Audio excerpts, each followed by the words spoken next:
Hey gang, and welcome to your very first MongoDB tutorial.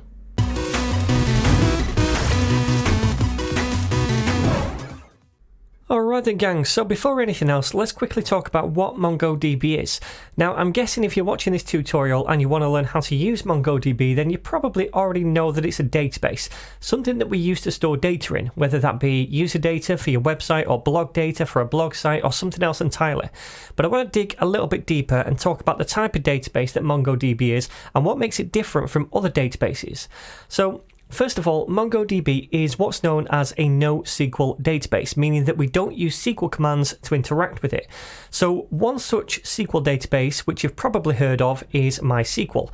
And a NoSQL database, like MongoDB, is very different to something like that. So SQL databases, or relational databases as they're also known, like MySQL, are made up of tables with rows and columns, where each table is used to store a specific data type, like users or blog posts. And each row in a table is essentially a record, like a user record, or a blog post record, or a record for some other data type stored in that table. Now, each of the columns is a property on that particular record, like a username, or an email, a name, a gender, an ID, etc. So you can see how data is stored in tables this way. Also, oftentimes our different data types and therefore data tables can be related to one another. For example, we might have an author record stored in one table and book records stored in another. Now these are two different types of data, but they could be related to each other. So we might form a relationship between the two tables. For example, one author might have many books, so we'd have a one-to-many relationship between those tables. And finally, to query these SQL databases, we use SQL commands, which looks something like this. Select asterisk, which means all from authors. So that particular command would fetch all the records from the authors table.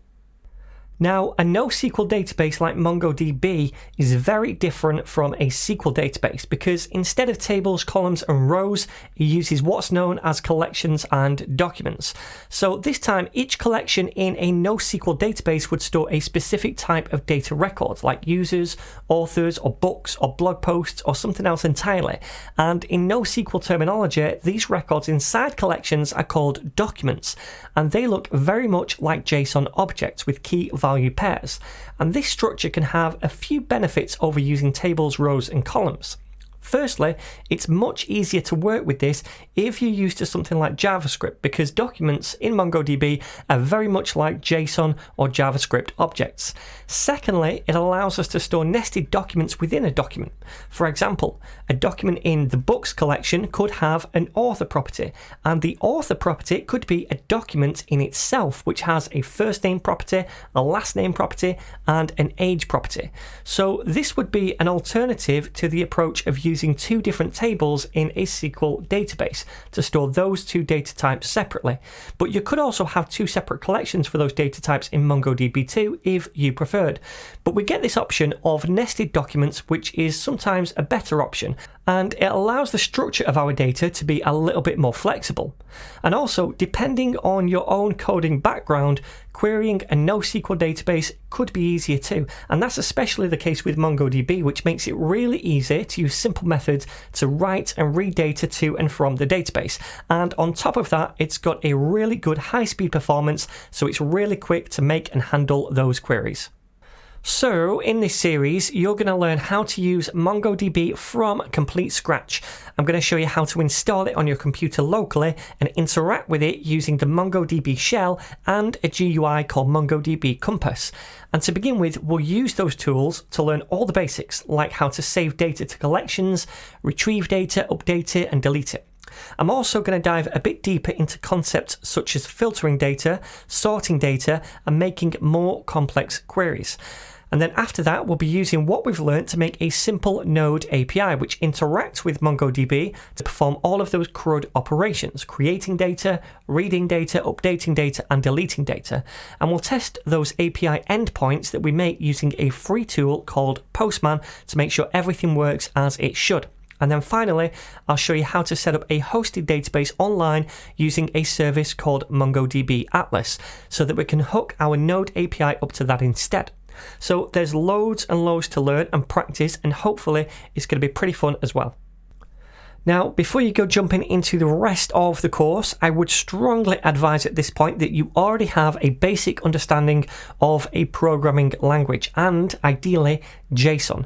And in the second half of the course, remember, I will be making that Node API as well. So a basic understanding of Node for that section would be very beneficial too.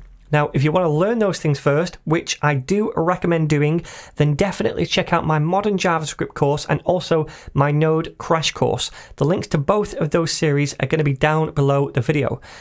Anyway, now your introduction is out of the way, let's crack on in the next lesson and install MongoDB on our computer. By the way, if you want to watch this entire course now without YouTube adverts, you can do. It's all up on the NetNinja website, netninja.dev. You can buy the course for $2 to get instant access to all of it, or you can sign up to NetNinja Pro and get instant access to all of my courses without adverts, as well as premium courses not found on YouTube, including my Udemy ones. That's $9 a month, and you can get your first month half price when you use this promo code right here. So I'm going to leave this link down below in the video description for you to sign up, and I really hope you enjoy this series, and please do not forget to share, subscribe and like the videos. That really helps a lot, and I'm going to see you in the very next lesson.